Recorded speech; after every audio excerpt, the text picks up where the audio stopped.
I'm William Nozak, and in this module, I'm talking about conduct a PPC campaign on Facebook. Here's the goal: to utilize Facebook as a search engine by putting your content in front of people who are most likely to click it. Every social media, at the end of the day, is a part of our search hustle.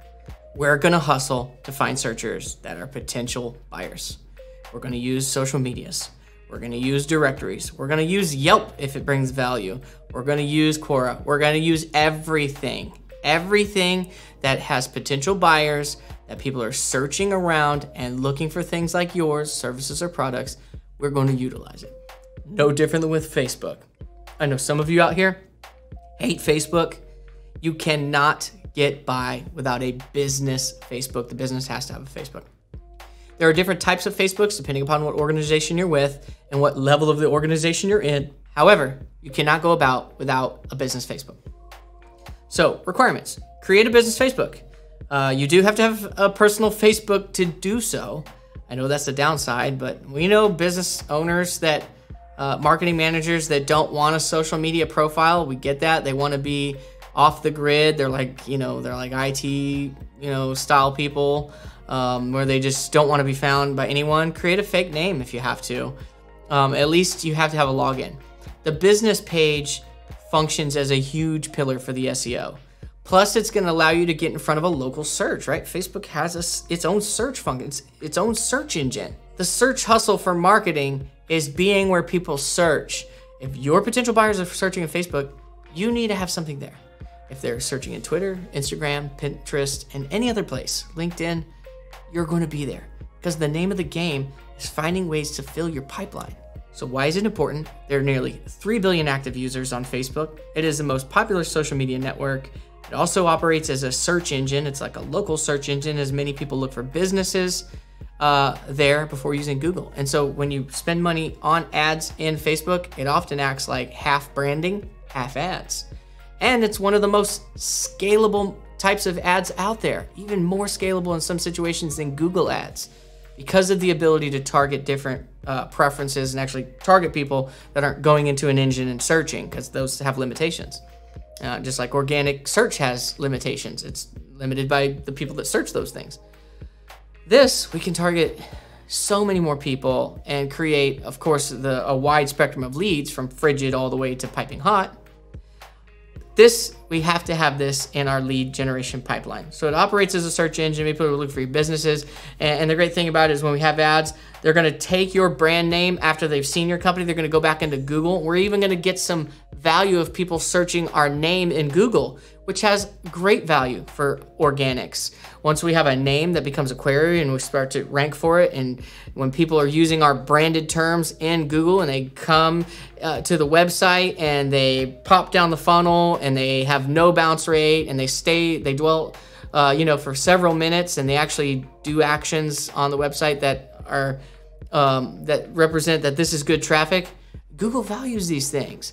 And that's why it's good to run branding campaigns and ad campaigns in Facebook, because it has really good correlation with doing better in Google. One, it creates some branding, some branded keywords. Two, it just helps generating leads so that we can get those leads into the pipeline to generate more cash flow. And there are many things that help with organics. One being dwell time, low bounce rate, if we can get high quality traffic. You will notice in your Google Analytics, not all social media is great traction to the website. These are things you have to pay attention to. How often should you advertise on Facebook? Well, I guess it's how much can you afford to do? And how well can your sales team take on new leads and actually convert them into sales without losing people in the pipeline? Do you have the capability to talk to them for 1 or 2 days and then they're gone? Are we following a 12-touch rule? Do we have them in an automated email campaign where we're warming up the cold ones and our sales team are working on just the piping hot ones? Are we taking care of the pipeline? Is the business owner giving you $500 a day and it's just the pipe that comes, the faucet's so hard that you can't do your other responsibilities because we don't have pieces in place to really handle that pipeline? Then we turn it off and we turn it back on and it doesn't work again. We don't want to lose a pipeline when the pipeline produces good leads. So that's why we really want to focus on, if we turn on an ads campaign and it produces pipeline, find a way to get your sales processes in order, your sales teams in order, your automated email processes in order. Use a software that helps you understand how you're communicating with these leads, right? Because money, sales, it's the lifeblood of your business. So often when you want new leads, SEO, it's a marathon, it's a long game. For some people, the runway is real short. It can take a week, a month, just by some technical SEO, some additional content, because they've got the authority, time, space, reviews, the whole thing, the credibility. You can add content to those sites and they can instantly see an organic gain, and massive organic gains. It could take people a year. It could, the runway for some businesses is many years for organic, and you have to stay committed to those pipeline filling marketing endeavors for long periods of time. And they could be very large cash outlays depending upon what you need to do to match up against what your competitors are doing. With ads, you can pay the money, turn it on. It's expensive, but it works right away. It gets cash flow and it gets people filling the pipeline. And it's gonna help with branding as well, Facebook marketing anyway. It can cost more than growing organically, but organically is a little bit less predictable. It's not really a lever that we can turn on and off. We can add more content, increase our content, do more technical audits, add more pages that are relevant, and get more impression and click loads that hopefully eventually turn into the bottom of the funnel leads and sales. However, when it comes to Facebook ads, it's like a more of a lever that we can control. So who does this? Depending on the size of your organization, you may have one person doing all the marketing. You may be a business owner trying to do all the marketing.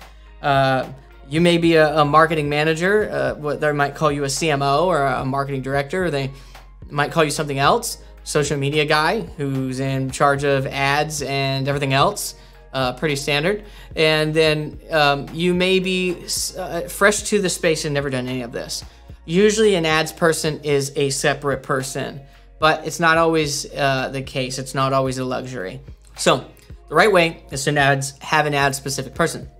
Of course, that person has to know how to add a tracking pixel, has to know how to integrate the Facebook pixel, conversion tracking, how to read Google Analytics, how to set up the Facebook campaigns, how to write copy that's attractive and use images and optimize these images. There's a lot of skills here in regard to ads. So really usually just a straight ads person may have to rely on other people. That's why it takes a team to do these things, because there are oftentimes multiple people dealing with a ads campaign.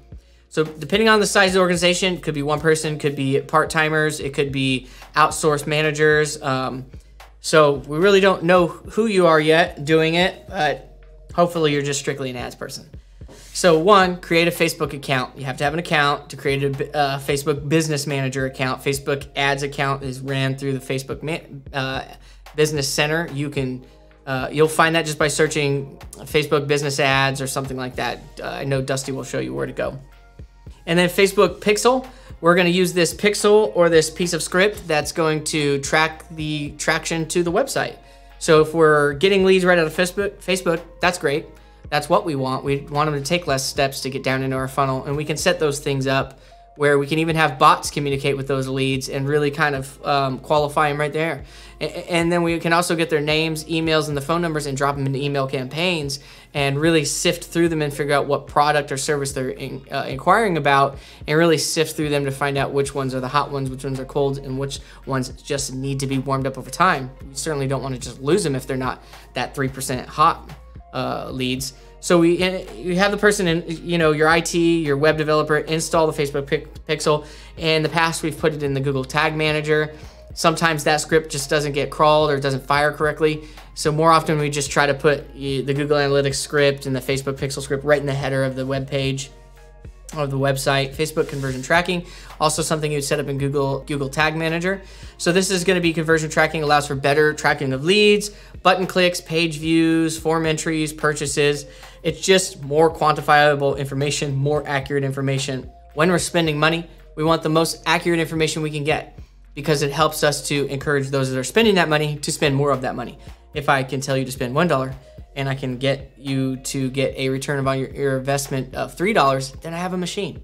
And so if you'll put one in and I can get you 3, and maybe the cost to acquire the client is 33% and the lifetime value of the client is $9, we're winning. And so this is how we need to think about things. And they're like, hey, I got you a lead from that $10. Yeah, but that lead's only worth $3.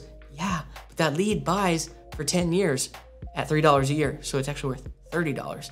And when we're convincing people to spend money, we have to get them to think of lifetime value of that client, having them, and how long do they stay, and how long can we get them to stay and spend money with us.